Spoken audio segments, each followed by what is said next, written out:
Bueno, pues bienvenidas, bienvenidos, buenas noches, bienvenidos a esta tercera sesión del curso de Hans Kung, Teología en Libertad. En esta ocasión nos acompaña el doctor Francisco Javier Sánchez. Ya algunos lo conocemos porque nos ha acompañado en otro curso, nos dio un curso del pensamiento judío contemporáneo y de ética, pero también hay personas nuevas acá. Entonces les comento, Francisco Javier Sánchez Hernández es doctor en filosofía por la Universidad de la Sorbona de París, con una tesis doctoral sobre Emmanuel Levinas, dirigida por Jean-Luc Marion. Es también presidente de una asociación de estudios médicos, filosóficos y psicoanalíticos, una asociación internacional que ya tiene su historia, sus años. También es maestro de filosofía en la Universidad Iberoamericana, en el TEC de Monterrey. Ha también participado en otras universidades católicas, así como en la UNAM. Pues bienvenido, doctor Francisco, un gusto tenerlo con nosotros y ahora para reflexionar sobre la teología y sobre el teólogo en libertad, ¿no? Hans Kung. Pues adelante, padre. Muchas gracias, Mario, por su invitación para estar nuevamente con ustedes. Entonces, es una sesión de un poquito menos de hora y media, con algún tiempo antes.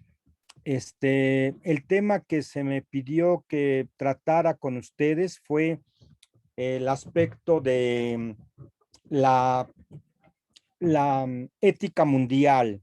No habrá paz en el mundo si no hay paz entre las religiones. El aspecto ecuménico que abordó el profesor Hans Küng, entre varios, está este tema, su propuesta por una ética mundial, comenzando por las religiones. Entonces, es lo que yo voy a tratar. Me parece que antes de mí ya han hablado dos expositores, ¿verdad? Sobre Hans Küng, y después de mí hay una más y ya terminan, ¿verdad? ¿Son cuatro? Dos. En Dos total son más. 5, sí. Bueno, pues está muy bien. Entonces,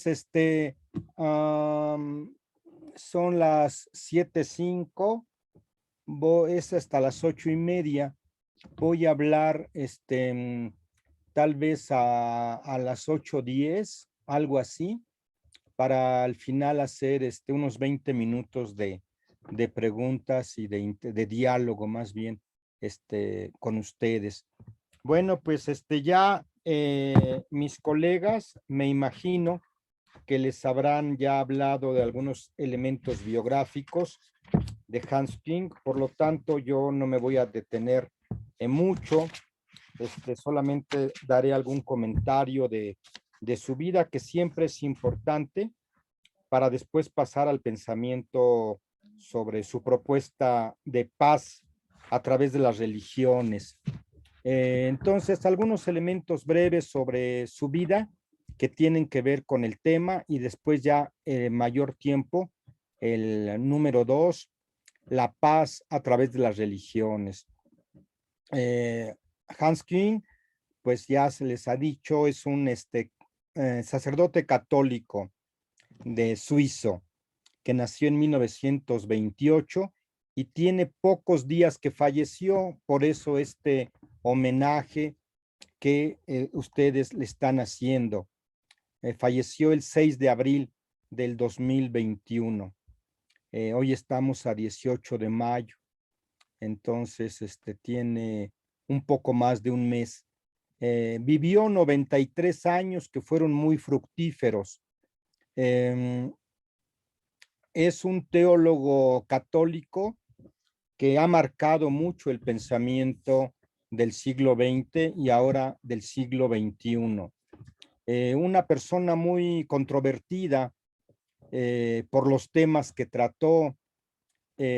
Fue muy bien recibido por algunos, que podríamos decir pues progresistas, por utilizar esta palabra, que buscamos adaptar la religión al tiempo que vamos viviendo, pero también fue muy criticado por otros que podríamos llamar tradicionalistas. Pese a morir sin el título de teólogo católico, porque es interesante, ya se los habrán dicho, que el Vaticano, y aquí pues detrás del Vaticano podríamos decir al Papa Juan Pablo II, le quitó el título de teólogo católico en 1979. Es una de las primeras cosas que hizo en su pontificado Juan Pablo II, entre varias cosas, ¿no? Pues él buscó a su manera purificar la iglesia. El Papa Juan Pablo II inició su pontificado el 16 de octubre de 1978 y en el 79 le quitó que no podía dar clases identificándose como teólogo católico. Si él quería, podía continuar, pues un gran teólogo, pero que no se tomara su pensamiento como teología católica. Sin embargo, si empleamos la palabra católica en su origen griego, católicos, que significa universal, podemos decir que es uno de los teólogos católicos más universales de los últimos años. Sus obras han sido traducidas en medio centenar de idiomas y han sido leídas prácticamente por todo el mundo. Es una de las personas, de los más grandes conocedores de las religiones, porque las estudió en sus orígenes. Ha sido uno de los más grandes promotores de la paz en el mundo. Entonces, si hay una palabra que coincide, la palabra católica le queda bien a alguien, es sin duda a Hans Küng, a quien ahora rendimos homenaje. Fue uno de los teólogos más jóvenes en participar en el Concilio Vaticano II. Tenía 34 años. Y Juan XXIII, que tuvo la osadía de convocar al Vaticano II, en 1959, Juan XXIII nos dice que tuvo incluso un sueño en el que soñó que Dios le decía que era necesario abrir las ventanas de la iglesia. Era necesario un ayornamiento de giorno, día, poner al día a la iglesia. Y Juan XXIII convocó a los teólogos más destacados de aquellos años, de los años 60. Y entre ellos estuvo el joven Hans Küng y el joven Ratzinger, que prácticamente de la misma edad. Joseph Ratzinger, se conocían bien, realmente contemporáneos. Ya murió Hans Küng, queda Ratzinger, que fue el Papa Benedicto XVI.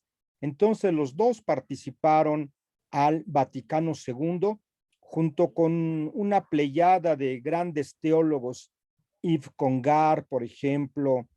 Realmente en aquellos años teníamos grandes teólogos. El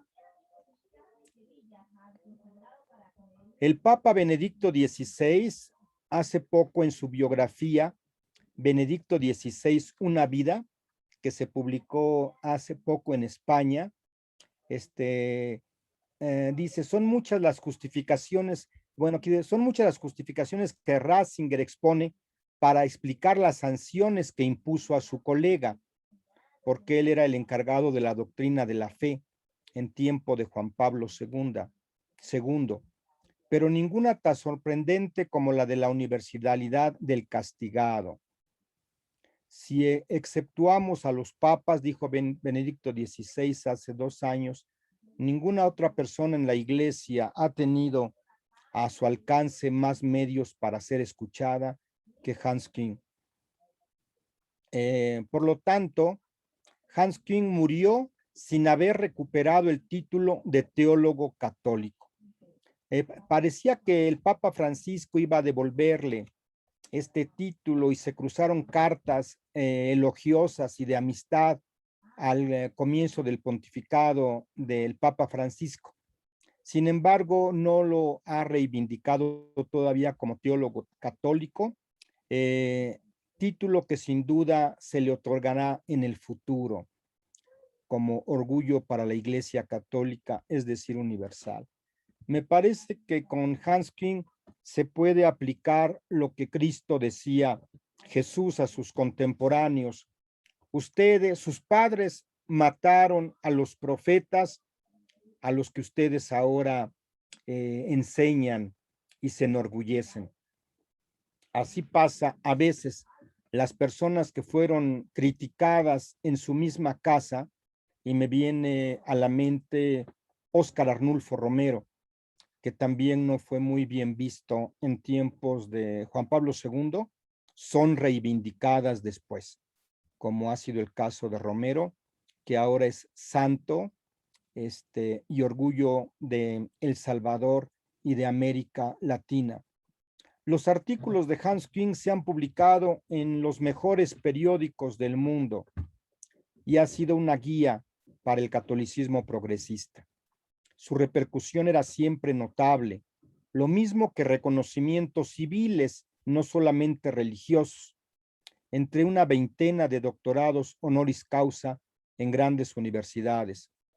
Lo mismo sucedió con el recibimiento estelar que le hizo en la Casa Blanca el aquel entonces presidente Kennedy en pleno concilio, y el apoyo que le dio la ONU a su programa para una ética mundial que el Papa Francisco asume ahora. Con respecto a la ética mundial de la que vamos a hablar ahora, la paz, la ética y su relación con la religión, Hans Küng dice esta frase que repite varias veces: no habrá paz entre las naciones sin paz entre las religiones. No habrá paz entre las religiones sin diálogo entre las religiones. Y no habrá diálogo entre las religiones si no se investigan los fundamentos de las religiones. Hans Küng le va a dar gran importancia al origen mismo, cómo surgieron las religiones, porque la semilla prácticamente en la mayoría era buena, pero después en algún momento como que se va echando a perder y se hacen cosas bestiales a veces en nombre de Dios. Hans Küng es sin duda uno de los más grandes conocedores de las religiones. Escribió 3 libros fundamentales sobre la historia de los 30 siglos, perdón. Escribe un libro sobre la historia de los 3000 años del judaísmo. Hace lo mismo con los 20 siglos del cristianismo y con los 14 siglos del Islam. Una trilogía en la que muestra que las 3 grandes religiones que parten de Abraham han atravesado por varias modificaciones y que tienen que seguir cambiando para buscar mayor fidelidad al monoteísmo abrámico. Bueno, pues vamos a comenzar con el tema. Yo le he puesto como título: no habrá paz en el mundo si no hay paz entre las religiones. Vamos a analizar en estos momentos la religión, la relación entre la paz mundial y las religiones. De las diversas propuestas del teólogo suizo Hans Küng, no solo para profundizar, mejorar y actualizar a la Iglesia Católica, sino también a otras religiones, vamos a reflexionar sobre su propuesta de buscar la paz mundial a través del encuentro y diálogo entre las religiones. En este aspecto podemos afirmar que la historia de la humanidad está ligada a la historia de las religiones, sea de la confesión que sean. Desde los orígenes mismos de la humanidad, como lo demuestra el historiador de religiones Mircea Eliade, los hombres han sido formados o en ocasiones deformados por sus líderes religiosos. Las religiones deben ser las primeras instituciones que fomenten la paz y la fraternidad entre los seres humanos. Sin embargo, en muchas ocasiones han sido las primeras en fomentar el odio y la violencia entre sus seguidores, de sus seguidores para con otros. En este aspecto podemos decir que prácticamente ninguna religión tiene las manos limpias. En este aspecto, la historia de las tres grandes religiones monoteístas, judaísmo, cristianismo e islam, está marcada por incitar a la violencia en alguno u otro momento de la historia. Y prueba de ello es que mientras yo estoy hablando aquí con ustedes, en Israel se están matando. Más bien los judíos sionistas y conservadores, judíos y palestinos, con el pretexto para los judíos sionistas de recuperar la tierra de Israel. Es lamentable lo que está sucediendo ahorita en la tierra misma de Cristo, en la que la consideramos santa, las tres grandes religiones monoteístas, judaísmo, cristianismo e islam. Bueno, yo he querido tomar como referencia principal al mismo Hans Küng y su proyecto de ética mundial. Este es tal vez no alcanzan a ver, este es un folleto que se difundió en México. Vino aquí a México. Yo participé a un congreso en el que estuvo Hans Küng. Yo no lo conocí personalmente. Yo participé 1 o 2 días después, pero hay un libro en el que yo participo. Ese libro, ese congreso fue organizado por Martínez Cristerna, y el tema era sobre Cristo. ¿Es verdad que Dios ha muerto? Y ahí participó el profesor Hans Küng. Se publicaron algunas conferencias, se publicó la mía, entre varias, un libro muy voluminoso, y él hizo el prefacio. Entonces, se difundió este texto preparado por Hans Küng y por sus colaboradores. Es un texto muy pedagógico para dar a conocer su propuesta de ética mundial a través de las religiones.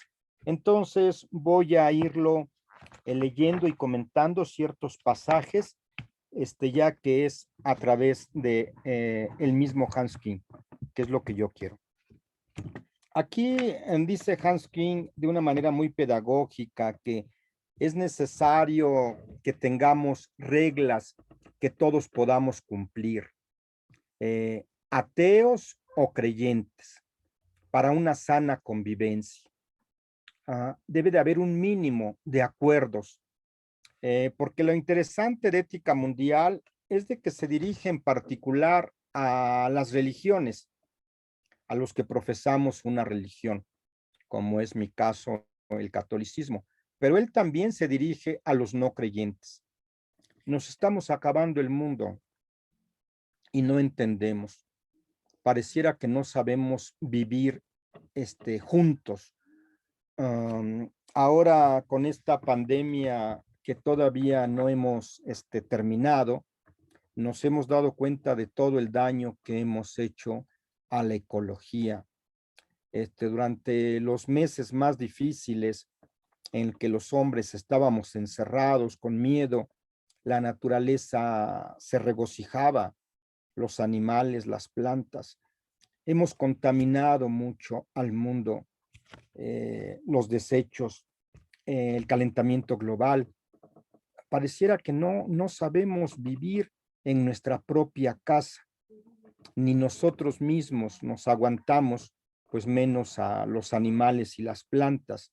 Entonces, por eso Hans Küng propone un mínimo de ética mundial. Y esto me recuerda a Adela Cortina. Adela Cortina, que tal vez ya me imagino ustedes conocen, pero es un referente para la ética mundial. Adela Cortina, que todavía vive, afortunadamente española, en su propuesta es de buscar un mínimo de ética para poder vivir. Porque hay cosas en las que tal vez tengamos diferencias, no hay cosas en las que por cuestiones culturales, religiosas, políticas, es normal que podamos tener algunas diferencias, pero hay cosas en las que tendríamos que estar de acuerdo. Por ejemplo, una de estas es el derecho a la vida. Y aún en esa no se pone uno de acuerdo. Por ejemplo, quienes apoyan el aborto, la eutanasia, hay que buscar una ética mínima, dice Adela Cortina. Y está en esta misma línea, ya anteriormente lo había dicho Hans Küng, aquí en la introducción a su texto dice, ¿es posible imaginar un partido de fútbol en el que todos los jugadores se pongan sencillamente a correr y a golpear el balón a la buena de Dios sin saber cómo deben organizar su juego, ni qué medios están permitidos y cuáles no? Para que los partidos se desarrollen deportivamente y resulten divertidos, se necesitan reglas. Realmente necesitamos reglas para todo, para circular en la carretera. Si alguien pues quiere manejar en el sentido opuesto, no respetar los semáforos, pues entonces se hace un caos. Y debemos de ponernos de acuerdo para sobrevivir en ciertas reglas mínimas, comenzando con los líderes religiosos. Otro ejemplo, ni siquiera una clase de colegio puede progresar adecuadamente si no impera el juego limpio entre alumnas y alumnos, si no pueden confiar unos a otros y si hay que temer robos, chantajes, discriminación y violencia. Si no se siente uno tratado con justicia por el personal docente. Por ello, son necesarias determinadas normas de comportamiento reconocidas por todos los que intervienen en la vida escolar. Entonces, aquí Hans Küng pone el ejemplo del partido del fútbol, de un colegio, también habla de una empresa. En una empresa son importantes los beneficios, pero para que el negocio florezca se necesita también una base de confianza entre el empresario y el personal, entre los propios empleados y entre los clientes de la empresa. Es esencial la honradez en el proceder comercial, en la contabilidad y en los balances, del mismo modo que la fiabilidad y el aprecio mutuo. Prácticamente una comunidad humana solo puede subsistir si se aprueba un ordenamiento jurídico, si se resuelven sin violencia las diferencias, si los miembros se tratan mutuamente con confianza, si los que ocupan un cargo lo desempeñan justa y honradamente, y si se encuentra siempre la conciliación entre los intereses de los individuos y el bien común. Por eso, para la cohesión de una comunidad humana, es imprescindible un consenso sobre algunas reglas fundamentales de convivencia. También la política y la diplomacia necesitan reglas de comportamiento, tanto en asuntos menores como en temas trascendentales. Las religiones y las filosofías, sobre todo, han concretado y sistematizado estas normas. Realmente quienes nos han ido formando han sido las religiones y pensamientos filosóficos. Antes de que apareciera la filosofía en Grecia, estuvieron los poetas, forjadores de religiones y primeros formadores de la humanidad.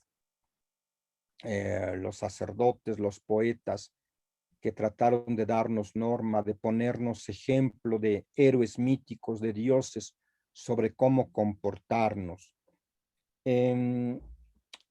Entonces, Hans Küng propone para la sobrevivencia de la especie humana y la fraternidad, ya de perdida la sobrevivencia, pero buscar un mundo más fraterno, propone una ética universal.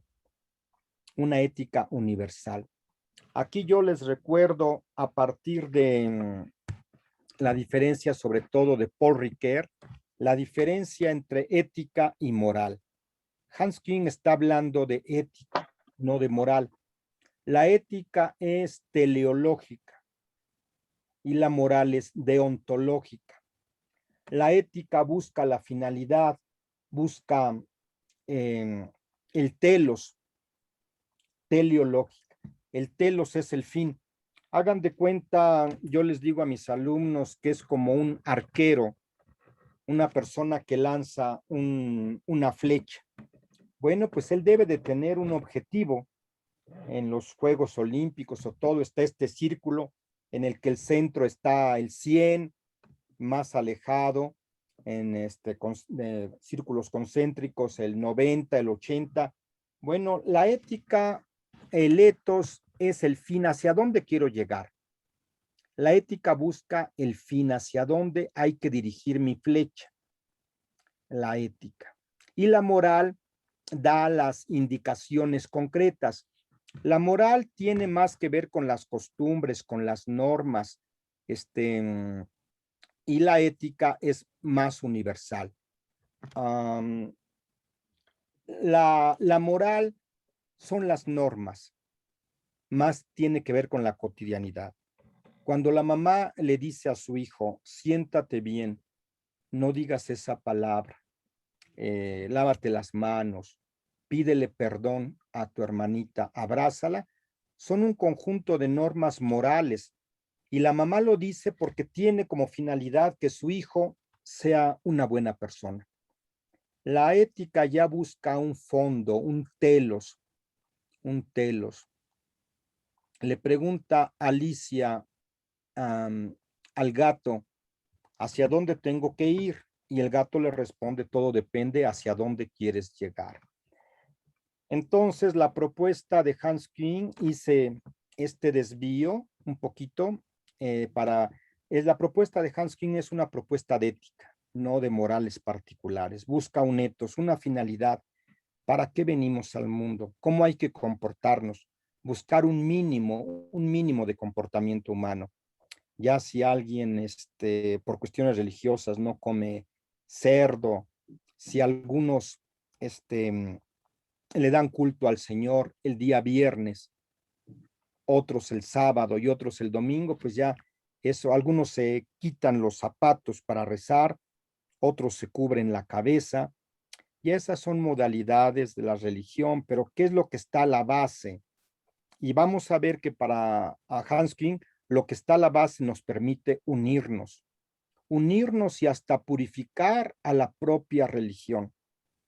Si hay algo que ha hecho daño a las religiones son los fundamentalistas, las personas conservadoras que no quieren modificar, que quieren que el hombre se ponga al servicio de la religión y no que la religión esté al servicio del hombre. ¿Qué es una ética universal? Ya en el año de 1990 presenté a la opinión pública mi libro Proyecto de una ética mundial. Mis reflexiones sobre una ética universal. Allí se desarrolla programáticamente la idea de que las religiones del mundo solo pueden prestar una contribución a la paz de la humanidad, recordando lo que ahora ya tienen en común con la ética, un consenso básico con respecto a los valores vinculantes, las normas inmutables y las actitudes personales fundamentalmente existenciales. El paso decisivo en su proyecto lo dio el Parlamento de las Religiones del Mundo, un congreso interreligioso que se celebró en Chicago en 1993. Ahí va a ser un paradigma realmente este congreso en Chicago de 1993, con más de 6,000 participantes, en el que más de 200 delegados de todas las religiones y de todos los continentes firmaron una declaración sobre la ética universal, elaborada por mí. Realmente el que elaboró ese documento fue Hans Küng, como él mismo lo recuerda. Él estuvo a la base de este documento que queda como paradigma, 1993. Esta declaración sobre la ética universal, elaborado por mí, Hans Küng, a lo largo de un proceso de consultas interreligiosas. Desde entonces, esa declaración es el documento fundamental para el desarrollo de la idea de una ética universal. El proyecto Ética Universal está basado en 4 convicciones fundamentales. Estas 4 convicciones son las siguientes. Número 1, sin paz entre las religiones no habrá paz entre las naciones.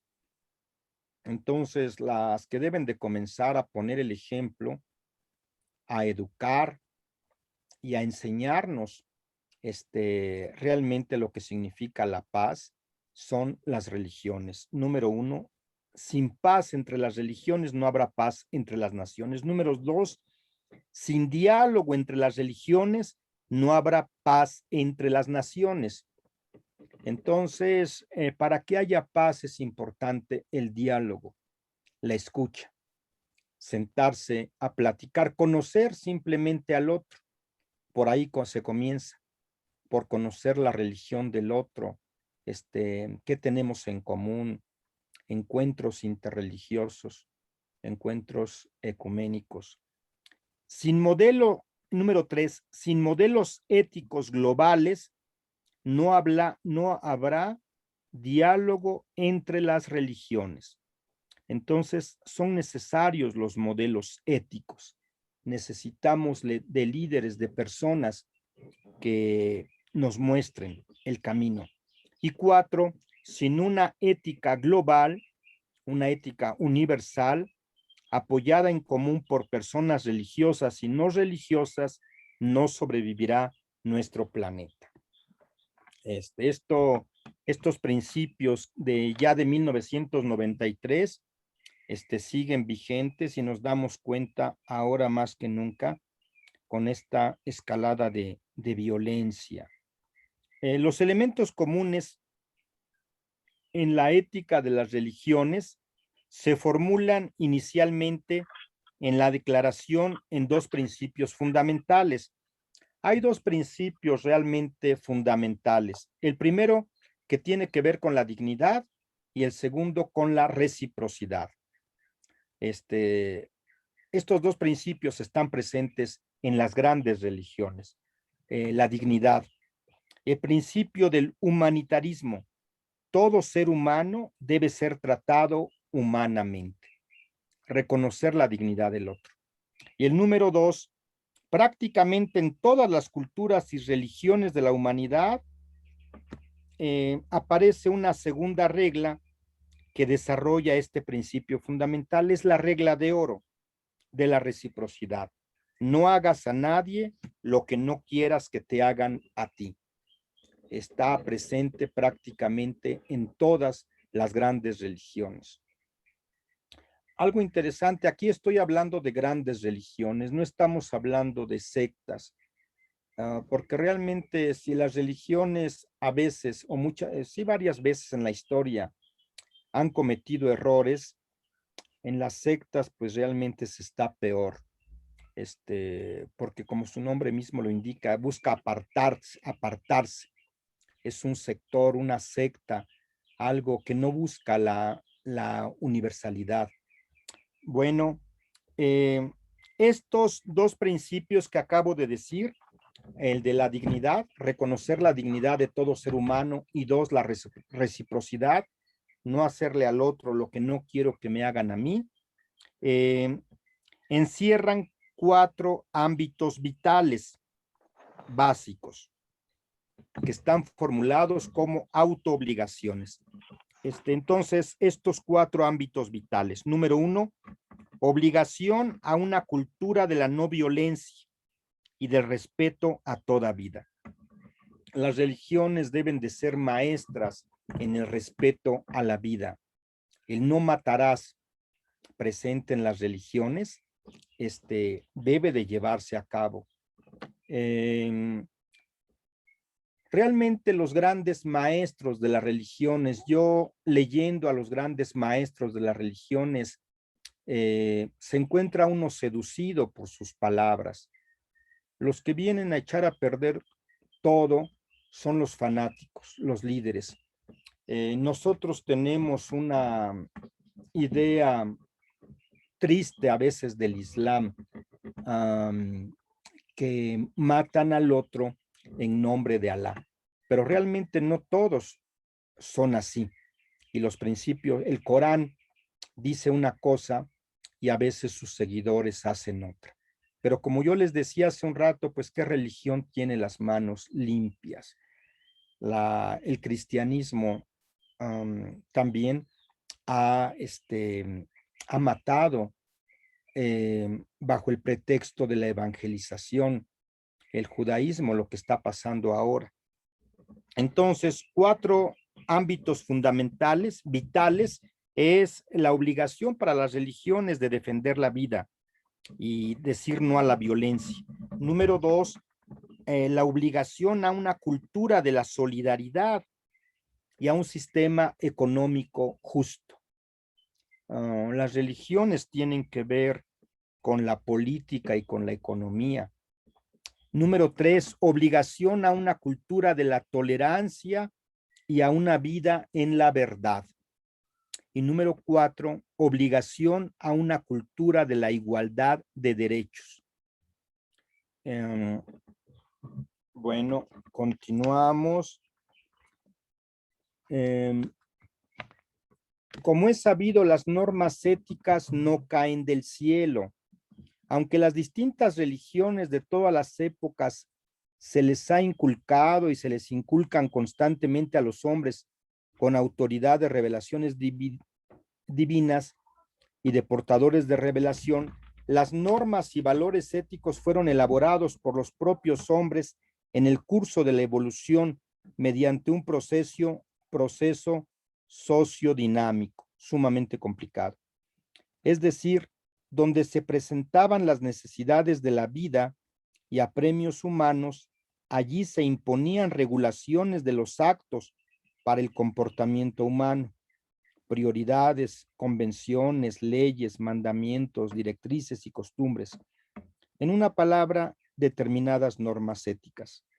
Así, mucho de lo que en la Biblia hebrea, en el Nuevo Testamento y también en el Corán, es decir, en las culturas de origen semítico se proclama como mandamiento de Dios, se encuentra también en las religiones de origen indio y chino y hasta en el pensamiento de personas no creyentes. Bueno, vamos a ver ahora en este cuaderno elaborado por el equipo de Hans King,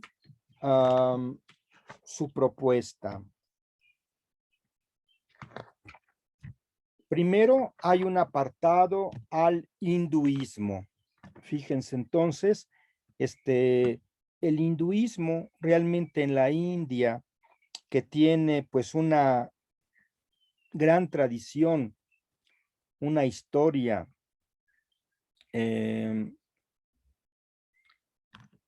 aquí estamos en el hinduismo. La mayoría de los hindúes creen en un Dios, en un absoluto, pero según la tendencia lo asocian a una figura de revelación muy determinada, por ejemplo, a la de Shiva, Vishnu o Shakti. Los 4 objetivos vitales clásicos de un hindú: la búsqueda de lo agradable y el goce de los sentidos, kama; la búsqueda de lo útil y la consecuencia del bienestar, artha; el esfuerzo por la rectitud y la virtud, dharma; la búsqueda de la liberación y salvación, moksha; del círculo del nacimiento, muerte y reencarnación. Los 7 modernos pecados sociales de la humanidad: política sin principios, negocios sin moral, riqueza sin trabajo, educación sin carácter, ciencia sin humanidad, goce sin conciencia y religión sin sacrificio, según Gandhi. Bueno, después, con respecto a la religión china, aquí Hans Küng está analizando, yo nada más digo brevemente, otras religiones que no hacen parte del monoteísmo. Lo que constituye el centro de la doctrina de Confucio no es lo patriarcal autoritario, sino lo verdaderamente humano. Humanidad, ren, en el sentido de donación, bondad, benevolencia. Es el término ético empleado con más frecuencia en los diálogos de Confucio. Después está el budismo. Se ha afirmado repetidamente que el budismo no es propiamente una religión, sino una filosofía. Pero el budismo no es precisamente una filosofía. No quiere ofrecer una explicación del mundo. Es religión, es doctrina y es más bien un camino de salvación. En realidad, el Buda se consideró como una especie de médico que quiere ayudar al hombre doliente a encontrar liberación y salvación, pero con un medio de salvación que cada cual debe experimentar por él mismo, ella misma. Bueno, pues el judaísmo del cual nosotros venimos y que está al origen del monoteísmo con Abraham, padre de la fe, el universalismo de Abraham. Es interesante ver cómo en el libro del Génesis los primeros 11 capítulos son mitos, desde la creación del mundo en 6 días hasta la Torre de Babel, pasando por el diluvio universal, la muerte de Abel por manos de Caín. El capítulo 11 es la Torre de Babel, que significa confusión. Dios castiga a los hombres por la jactancia de su razón y de querer permanecer unidos como muégano. Dice el texto que los hombres aprendieron a fabricar ladrillos, a coserlos en el fuego. Y entonces, pues fue un gran avance técnico. Y dijeron, pues qué bueno, vamos a construir una torre que llegue hasta el cielo para hacernos famosos. Ellos buscaban la fama, estar unidos, hacer una gran torre, como ahora varias empresas. No les importa los demás, lo que importa es la marca. Coca-Cola, Starbucks, Electra, que se amuelen los demás, yo quiero tener un gran nombre. Bueno, pues Dios se molestó y confundió sus lenguas. Confundió sus lenguas y entonces estuvieron obligados a irse, a dispersarse, a encontrarse con otras culturas. Es muy interesante porque eso más que castigo iba a ser una bendición. Tenían que llevar su saber hacer, la técnica, construir castillos. Si alguien logra un avance en las ciencias, no es para él, para su familia es para la humanidad. Tú ya aprendiste a coser ladrillos, bueno, pues ahora vete, comunícalo con otros. Aquí es a la fuerza.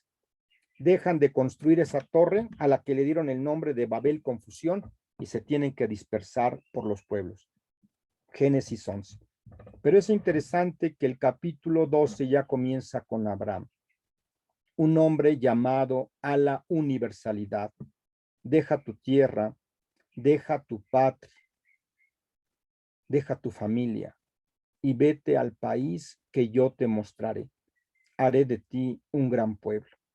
Y esto lo olvidamos los que venimos de él, judíos, cristianos y musulmanes, que a veces quiere uno estar como muégano en su propia religión, en sus propias certezas. Y el Señor dice, quita, deja todas tus certezas y ponte a caminar. Es el Padre de la universalidad. Bueno, pues tenemos a Cristo, que realmente es un hombre universal, un hombre universal, y realmente el que hace la Iglesia Católica es Pablo de Tarso, el evangelizador de los paganos. Realmente el catolicismo es gracias a Pablo, porque Pedro todavía pues era más timorato, tenía miedo, tenía una gran responsabilidad. Y en el primer concilio que se hace en Jerusalén, Pablo dice, no se preocupen, no hay que imponerles a los demás cosas que no son necesarias. El comer carne de cerdo, eso no es lo más importante, el estar circuncidados o no, es el evangelizador por excelencia de los paganos, Pablo. Y luego tenemos al Islam más recientemente. Bueno, vamos a ver, el tiempo va avanzando, vamos a ver los pilares que propone Hans Küng para que religiosos, no religiosos, pero comenzando con los que tenemos una religión, podamos vivir en paz. Y son 6. El primero es reconocer la dignidad de todo ser humano. Reconocer la dignidad. Si en las religiones no reconocemos la dignidad de todo ser humano, pues entonces, pues ya comenzamos mal. Número 2 es la reciprocidad, la regla de oro. Número 3, el respeto a la vida, en no matar. Número 4, el no codiciar, es decir, no robar. Hay que enseñar eso en nuestras religiones. El número 5 es no mentir. Dicho positivamente, buscar la verdad. Y en el número 6, amarnos unos a otros. Estos serían los pilares, lo que Adela Cortina diría la ética mínima, que están presentes en las religiones, pero que a veces se olvidan. Número 1, reconocer la dignidad de todo ser humano.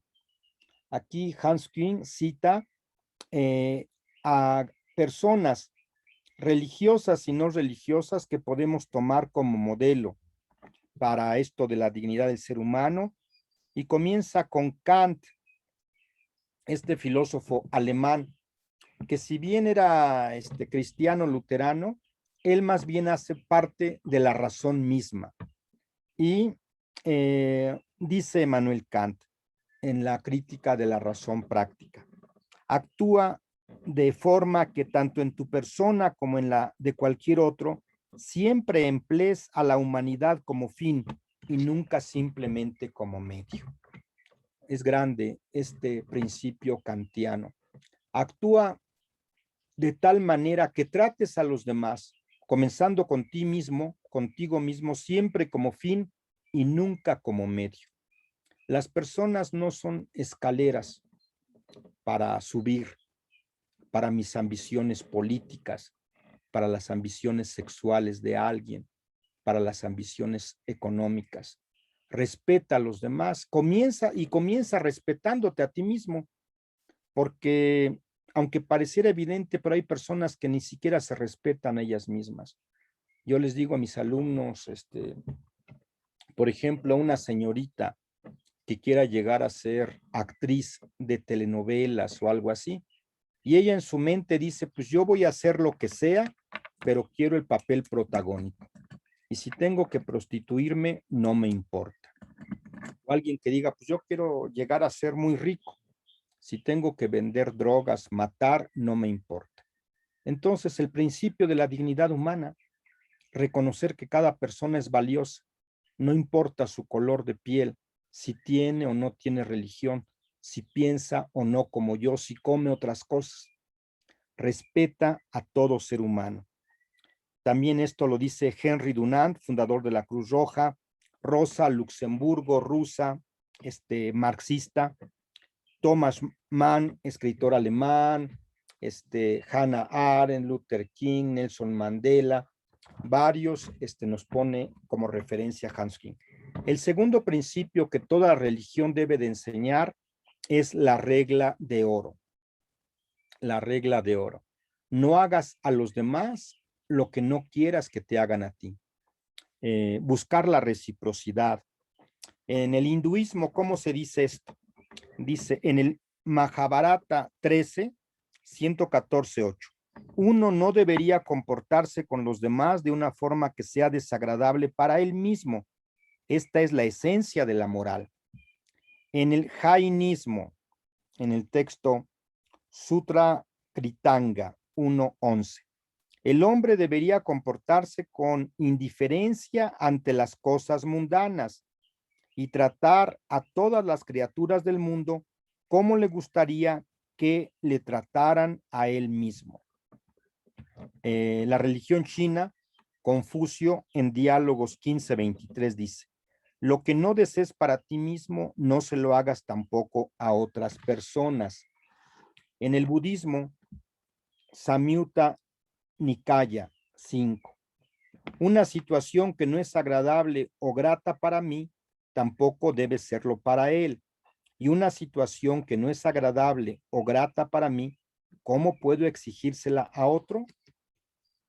En el judaísmo, Rabí Hillel dice en Sabbat 31, no hagas a otros lo que no quieres que ellos te hagan a ti. En el cristianismo, Mateo 7:12 o Lucas 6:31, todo lo que queréis que os hagan los hombres, eso hacedlo también vosotros a ellos. Y en el Islam, Hadith, dichos de Mahoma, dice, el hombre debería comportarse con indiferencia ante las cosas mundanas y tratar a todas las criaturas del mundo como le gustaría que le trataran a él mismo. Pues realmente es una encuentro, extraña coincidencia, más bien no es coincidencia, es la esencia misma de toda religión, respetar a los demás, tratarlos como me gustaría que a mí me trataran. El aspecto número 3 que está presente en las religiones y que debemos de recuperar es el respeto a la vida, el no matar. Dice Hans King, en todas las grandes tradiciones religiosas y éticas antiguas de la humanidad, escuchamos el precepto no matarás, o expresado de manera positiva, respeta toda vida. Entonces esto es importante. La religión, el libro escrito dice una cosa, pero hay veces que sus líderes dicen otra y echan a perder, opacan la grandeza de su religión. Todo hombre tiene derecho a la vida, a la integridad, al libre desarrollo de su personalidad, en la medida en que no viole los derechos de otros.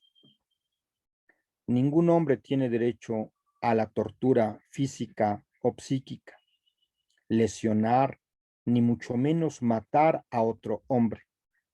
Y ningún pueblo, ningún estado, ninguna raza, ninguna religión tiene derecho a discriminar, a limpiar, exiliar, ni mucho menos liquidar a una minoría étnica o ideológica.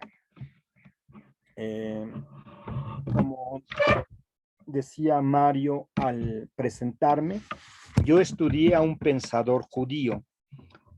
Yo soy sacerdote católico, pero realmente el conocer el judaísmo me ha enriquecido. Doy clases en la Universidad Hebraica de México y el conocer más al judaísmo me hace amar más mi propia religión y amarlos también a ellos. Grandes pensadores.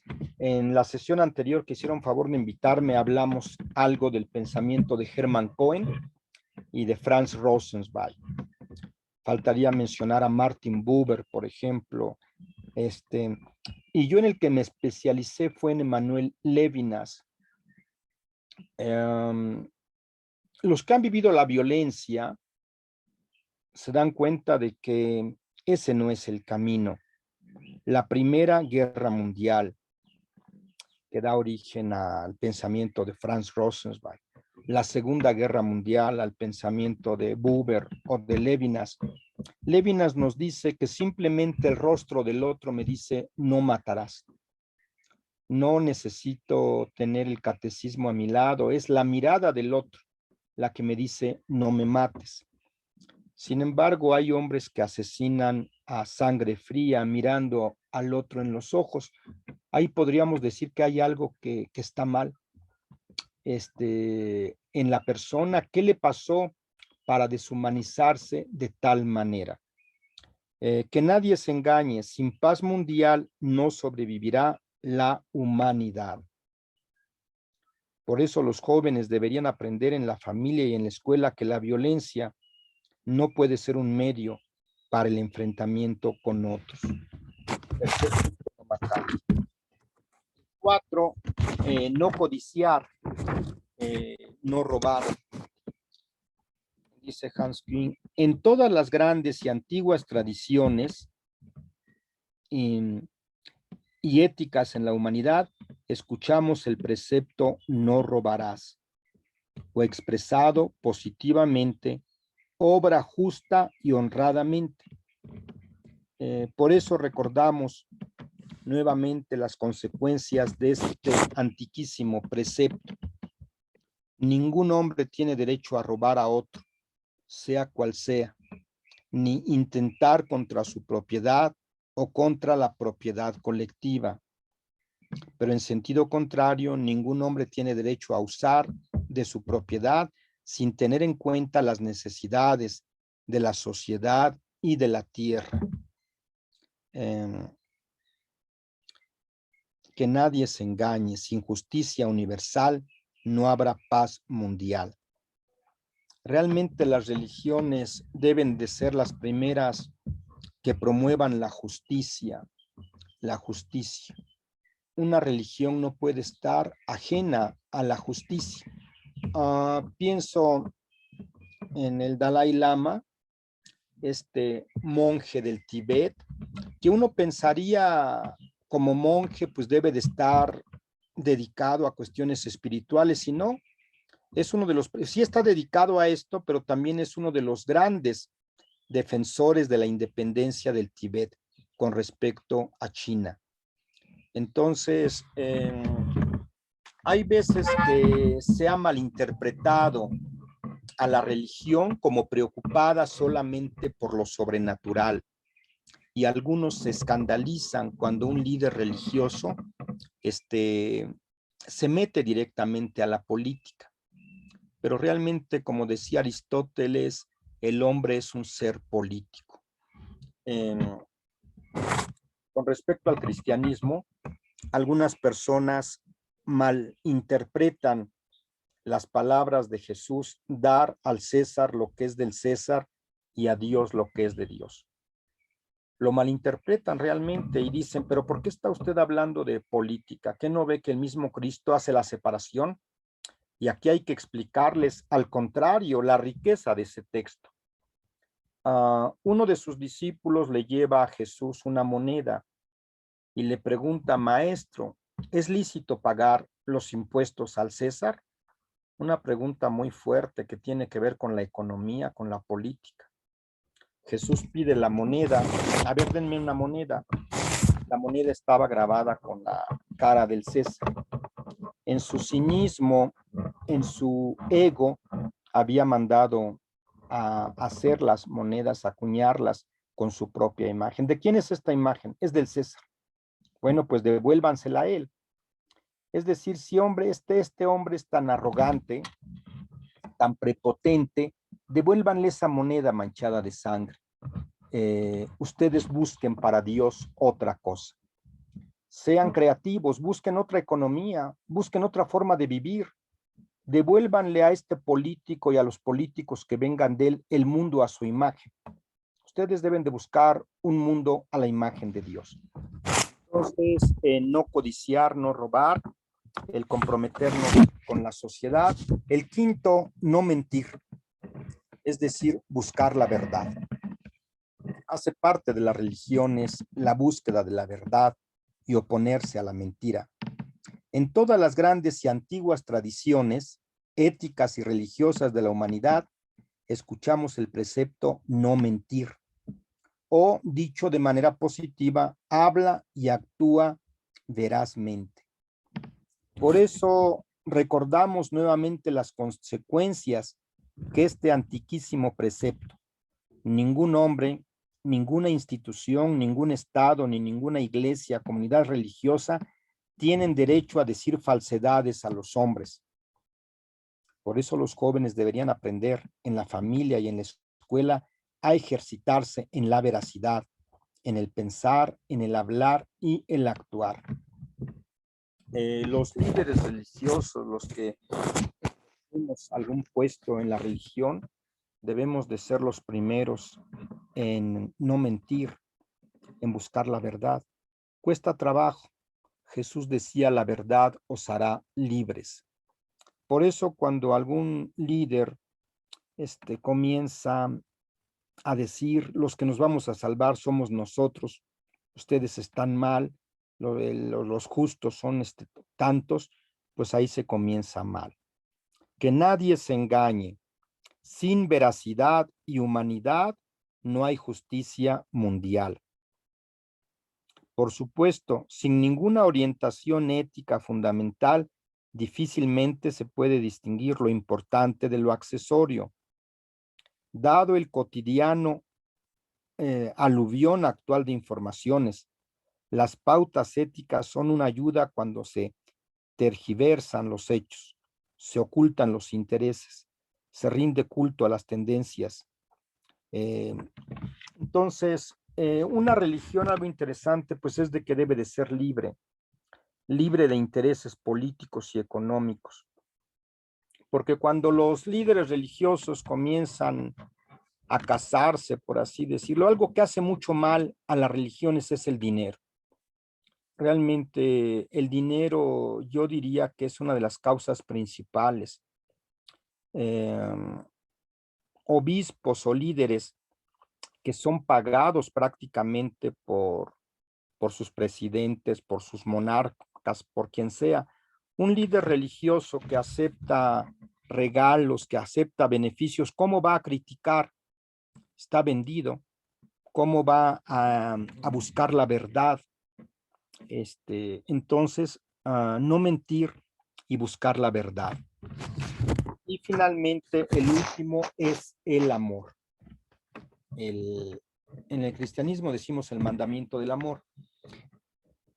Dice Hans Küng, en todas las grandes antiguas tradiciones religiosas y éticas de la humanidad, escuchamos el precepto no harás mal uso de tu sexualidad, o expresado positivamente, respétense y ámense unos a otros. Por eso recordemos nuevamente las consecuencias de este antiquísimo precepto. Ninguna persona tiene derecho a reducir a otro a mero objeto de su sexualidad, a someter una dependencia, a someterla a una dependencia sexual o mantenerla en ello.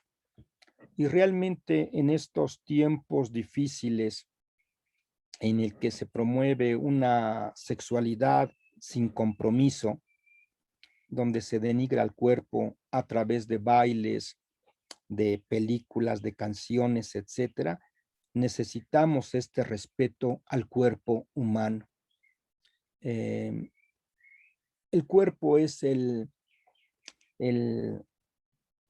santuario donde Dios habita. Ninguna tierra, así sea la tierra de Israel, puede compararse con el cuerpo humano. Por eso dice el Talmud, el que salva una vida salva a la humanidad entera. Y podríamos decir, el que mata a una persona está matando a la humanidad entera. El respeto a la vida y el compromiso con amarnos. Que nadie se engañe. Sin convivencia igualitaria no hay verdadera humanidad. Por eso los jóvenes deberían aprender en la familia y en la escuela que la sexualidad no es en principio una fuerza negativa y destructora o abusiva, sino configuradora y creativa. La relación entre el hombre y la mujer no deberían estar determinadas por la tutela o la exploración, sino por el amor, el compañerismo y la confianza. Bueno, pues pueden consultar por internet para dar paso al diálogo. La Declaración sobre la Ética Universal que se firmó es el texto que realmente se debe a Hans King en 1993 en Chicago por 200 líderes de varias religiones.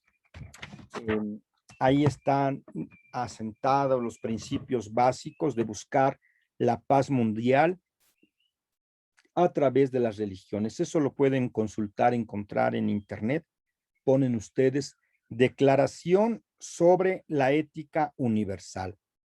Declaración sobre la Ética Universal, y ahí pueden ustedes ver los principios con más calma a los que les interese. Les recomiendo el libro de Hans King, Proyecto de una Ética Mundial, la dimensión espiritual de las religiones del mundo. Barcelona, Random House, 2004. Hans King, Proyecto de una Ética Mundial, la dimensión espiritual de las religiones del mundo. Bueno, pues también están Hans King, El cristianismo, editorial Trota, 1997. Está Hans King, El cristianismo y las grandes religiones, hacia el diálogo con el Islam, el hinduismo y el budismo, en Madrid, Libros Europa, 1987. Está de Hans King, En búsqueda de nuestras huellas, la dimensión espiritual de las religiones del mundo, Random House, 2004. Hans King, Una ética mundial para la economía y la política, Trota, 1999. Hans King, ¿por qué una ética mundial? Religión y ética en tiempos de globalización. Conversaciones con Jürgen Horen, Barcelona, Herder, 2002. Pues son, y luego Hans King, Hacia una ética mundial, Declaración del Parlamento de Religiones del Mundo, 1994. Bueno, pues las 8:10 vamos a dialogar. Si tienen algún comentario, algo que quieran decir, comentar. Pues empezamos este tiempo de preguntas y comentarios. Si alguien quiere compartirnos su duda, aquí al doctor Francisco puede alzar la mano y abrir su micrófono para decirla. También. A ver, yo, Mario, buenas noches. Bueno. Buenas noches a todos, gracias, pues por la explicación, pero yo aquí tengo dos dudas, bueno, no dudas, sino dos comentarios. Una, conforme a los conflictos que se está viviendo ahorita, dijéramos a nivel mundial, porque los problemas de Israel, los problemas de América Latina y bueno, y países que han vivido, por ejemplo, el problema de Venezuela, que ya tiene muchísimos años, lo que comentaba, aquí podría caber lo de Lucas 11:17, en donde dice, más el conocimiento, los pensamientos de ellos les dijo, todo reino dividido contra sí mismo es asolado, y una casa dividida contra sí misma cae. Y la otra, el otro comentario es, ¿cómo se podría aplicar aquí o cómo podríamos, bueno, yo en lo personal, entender la frase de Nietzsche, el superhombre, conforme a los valores y todo lo citado de las normas y reglas que acaban de mencionar? Sí, gracias, Guadalupe.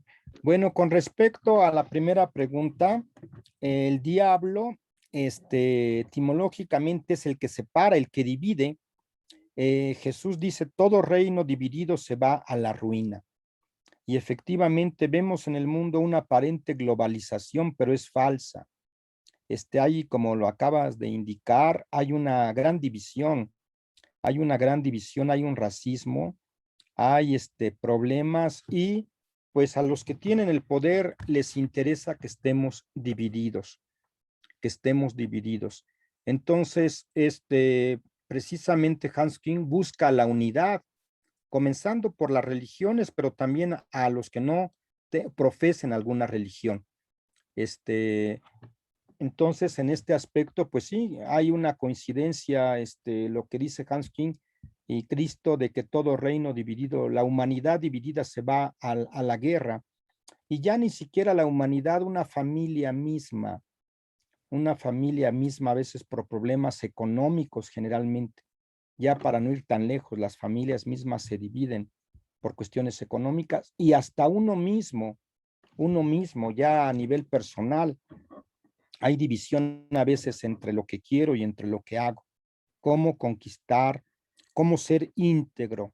Entonces es una conquista por la unidad, por la unidad. Y lo segundo que decías de Nietzsche, de los maestros de la sospecha, Marx, Nietzsche y Freud, es el que más conocía la religión. Me parece que Nietzsche ha sido mal interpretado. Aparentemente Nietzsche se opone a la religión, al cristianismo. Nietzsche es luterano, conoce bien su religión. Él estudia teología, pero se da cuenta de que la religión no promueve al ser humano. Nietzsche realmente toma mucho de Feuerbach, y Feuerbach es el maestro del ateísmo contemporáneo. Feuerbach dice que la teología es una antropología que proyecta a un ser que no existe lo mejor del ser humano en detrimento del hombre. Entonces los hombres religiosos dicen, pues yo creo en un Dios omnipotente, superinteligente, bondadoso, etcétera, pero eso en detrimento del hombre, eso hay que buscarlo en nosotros. Hay que buscar en nosotros potencializar la inteligencia, la bondad, y no crear un Superman en las alturas.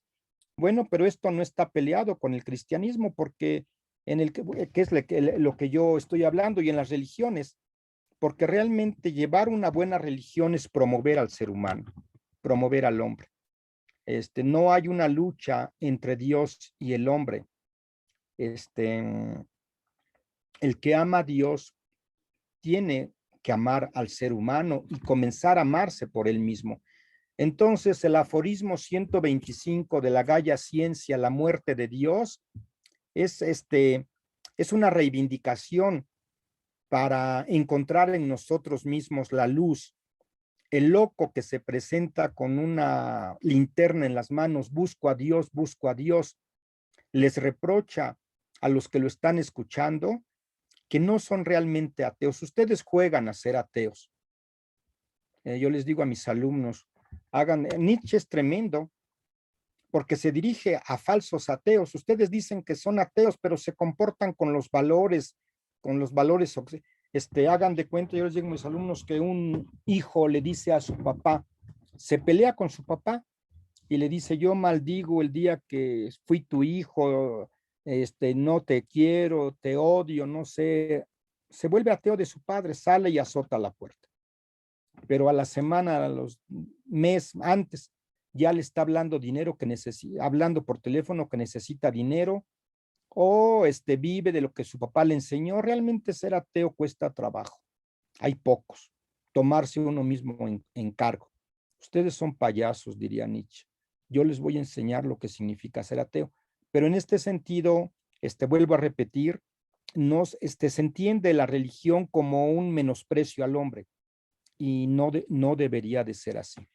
Bueno, otra pregunta, por favor, María José.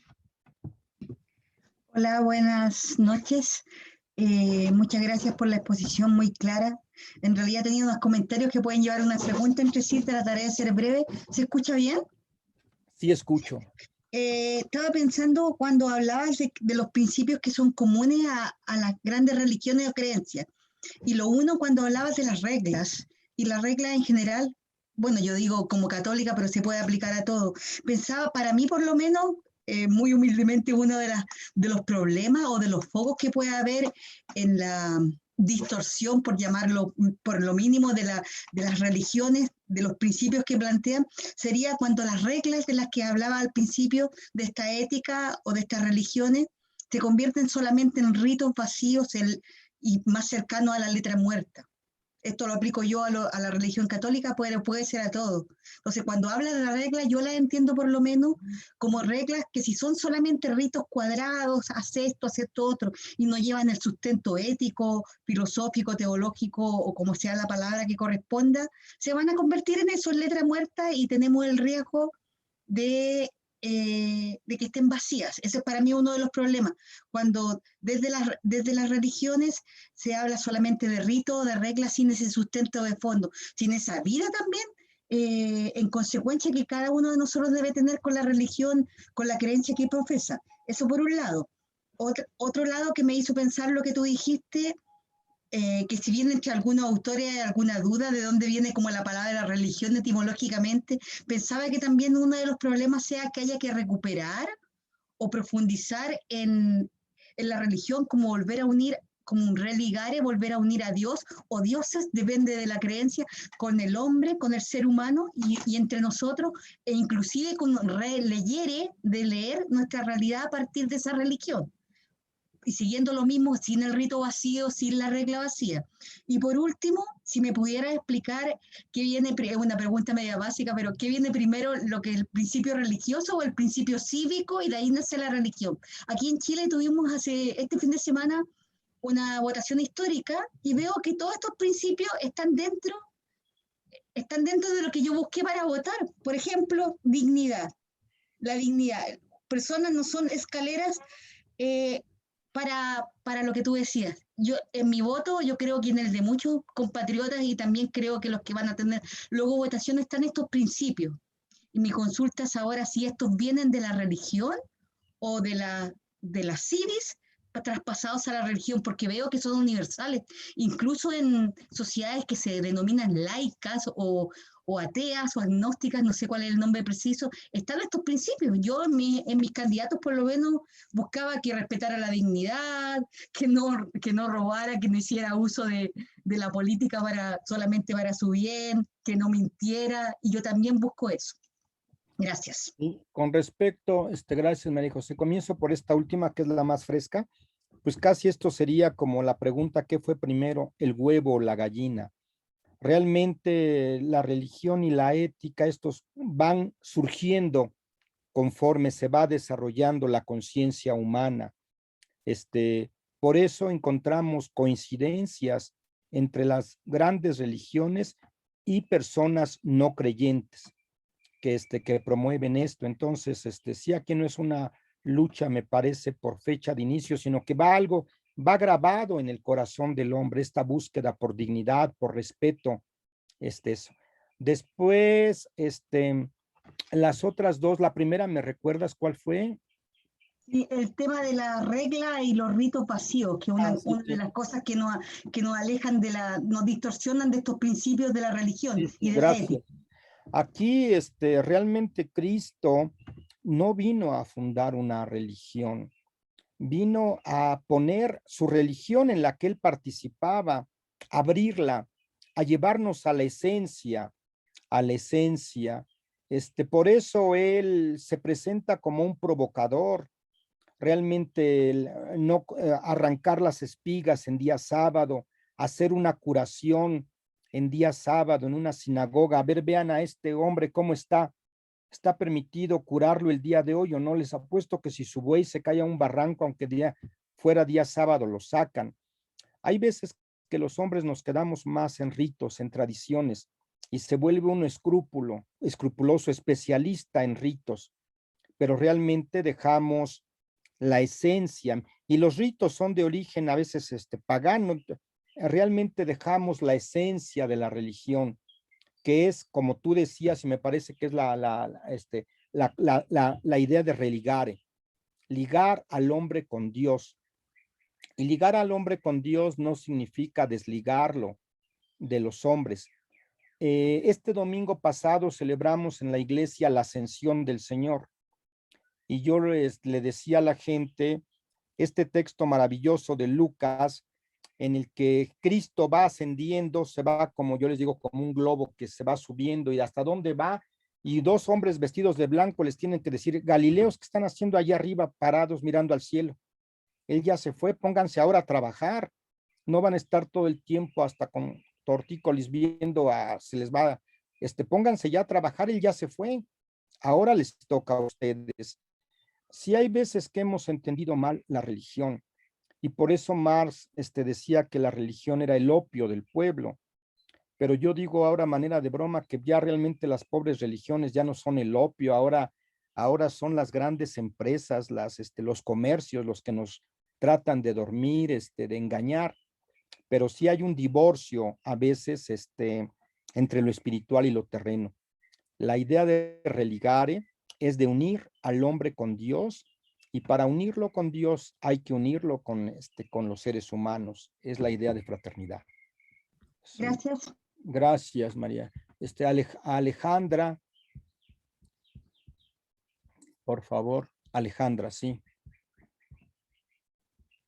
No se escucha, Alejandra.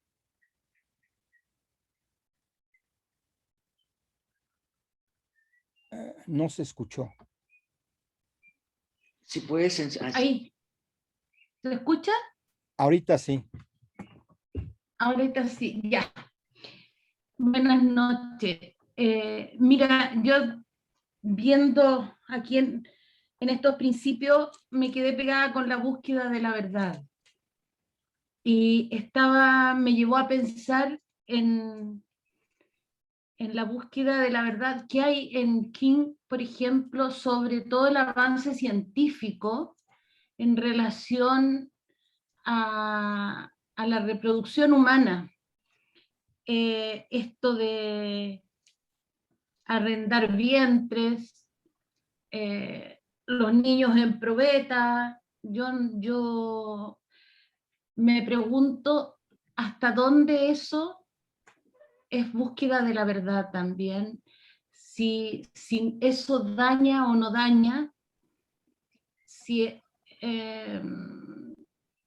por otro lado pienso esta búsqueda de la verdad también nos hace pelear, nos lleva a muchas veces a desprestigiarnos, a insultarnos entre nosotros. Entonces, ¿cómo lo planteaba? Si llegó a plantearlo King dentro de su búsqueda, dentro de este principio, todo este avance científico, cómo irlo madurando, cómo irlo haciendo que nos lleve a una creación plena y que no se vuelva también un comercio, porque hay mucho de comercio en todo aquello, por lo menos es lo que a mí me ha tocado ver de cerca, ¿ya? Las millonadas que pagan mujeres, por lo menos aquí en Chile, cuesta muy, muy caro hacerle un tratamiento a una mujer para que pueda quedar embarazada. A veces hasta se ha perdido el matrimonio por intentar embarazarse. ¿Hasta dónde tú tienes que seguir luchando? No sé, yo veo que hay cosas oscuras en todo eso. Eso es tengo esa inquietud. Sí, gracias, Alejandra. Yo, con sinceridad, no sé si Hans King haya tratado directamente estos temas, pero a partir de la intuición que él tiene de la verdad, yo pienso que no hay que ligar necesariamente la verdad con el avance técnico. La técnica que avanza no significa necesariamente que está conforme a la verdad, porque es un avance técnico, armas de destrucción masiva, pero realmente esto tiene que ver con la verdad. Entonces yo digo esto porque no hay que confundir cualquier avance técnico con la verdad. Y esto en la sesión anterior que hablamos de Heidegger, que es uno de los pilares del pensamiento del siglo XX, él ya hacía una crítica a la técnica. La técnica nos atonta, no nos permite estar en lo esencial. Y estamos en un mundo de mucho avance técnico que va perdiendo humanidad. Simplemente tú dijiste algo más complejo, ¿no? Sobre el nacimiento, la búsqueda de los hijos, a como dé lugar, probeta y todo, pero simplemente algo más sencillo que es el teléfono, que tiene que ver con la técnica. El teléfono celular, parece que nos está haciendo más imbéciles y con menos comunicación. Puede estar sentada una familia y cada quien con su teléfono mensajeando con otro que está a otra parte, gastando horas y no platicar con el que está a un lado. Entonces, ¿cómo saber utilizar la técnica? ¿Cómo poner la técnica al servicio del hombre y no el hombre al servicio de la técnica? Sí, y vivimos en una sociedad que también no le interesa a los grandes que haya una verdad, la verdad con B grande, sino que haya mucho subjetivismo. Se promueve mucho el relativismo, el subjetivismo, no meterse en los demás, que cada quien es libre de hacer lo que sea. Entonces, por eso es difícil para una religión, para líderes religiosos, buscar la verdad como algo común, como algo realmente que podemos alcanzar. En la posmodernidad se promueven verdades parciales que gustan mucho a los líderes, a los que manipulan a la gente. Subjetivismo, ¿no? Entonces, sí me parece que no hay que confundir todo progreso, sobre todo técnico, con la verdad que promueve, que busca la dignidad del ser humano. Gracias. Gracias. Pues ya estamos llegando a la hora, pero si alguien tiene una última pregunta o comentario, no sé si alguien quiera compartirnos. Martina, adelante. Tu micrófono. Doctor, yo quiero preguntarle, si este acuerdo que fue firmado por los líderes de las religiones ha tenido efecto en algún conflicto mundial, ¿ha sido práctico? Pues sí, es una buena pregunta y yo respondería que no, que ha quedado más bien como algo teórico, como buenas intenciones entre grandes líderes, pero que nos hace falta llevar a la práctica.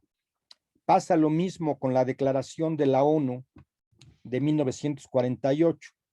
Se firma, pero pues se ve bonito, 30 artículos, después se hace el edificio hermoso en Nueva York, pero la práctica es otra, ¿no? Entonces, si hasta en la misma religión cuesta a veces trabajo ponerse de acuerdo, como lo vivió el propio Hans Küng, que habla para los demás de fraternidad y en su misma religión le va como en feria, y todo. Entonces es una conquista, ¿no? La ética mundial es un proyecto que dejó escrito y en el que varios nos solidarizamos y por el que apostamos, pero que nos hace falta trabajar todavía mucho. Sí. Bueno, pues muchas gracias, doctor Francisco Javier, por aceptar estas invitaciones que ya desde hace años, cuando estábamos en Coyoacán, nos acompañó y bueno, ahí me recuerdo que fue algo muy, muy alegre el compartir sus libros también, que nos llevó libros de oraciones. Y bueno, pues ya nos había compartido también en el curso anterior algunos enlaces donde podemos encontrar las reflexiones que va publicando de manera regular, me parece que a veces semanalmente, sobre estos campos, ¿no? Filosofía, teología, ética, y creo que es bueno continuar el diálogo con el doctor Francisco. Y bueno, también continuaremos este curso aún con 2 sesiones. Quedan invitados a seguirnos viendo. Pues agradecer, creo que ha sido un diálogo bastante fecundo, interesante y también polémico, ¿no? Que Hans Kung siempre da lugar para la polémica. Pues eso, pues muchas gracias. Aquí tengo la grabación.